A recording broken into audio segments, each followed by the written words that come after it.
In this video, I'm going to show you how to create a custom indicator in Chartink. Now, the first thing you have to do, you want to go to your dashboard up top and you want to click on it. And from here, you want to go to this indicators tab up top, which should be the fourth one.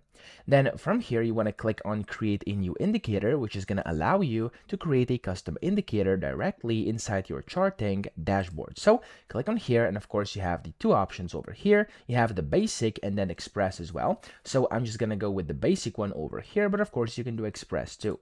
When you click on it over here, as you can see, it's going to allow you to click on the plus button to actually begin. So I'm going to click on add column, and then you have to select your measure. So of course, to create a custom indicator, you must have a measure. I'm going to do, for example, let's do a number over here, and then I'm going to do, let's say, for example, I'm going to do, I don't know, maybe let's do a plus over here, and then I'm going to do the inputs. Inputs is going to be number for me, and then I'm going to do like, let's do 200, okay?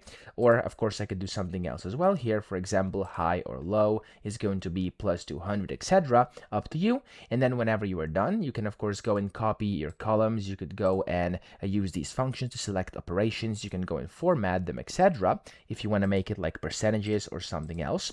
And when you're done, hit this save button over here. And what's going to happen is it's going to require a name for the indicator. So I'm going to type in tutorial indicator like this, and description, you can put it in. I'm going to leave it empty, and then I'm going to hit the submit button.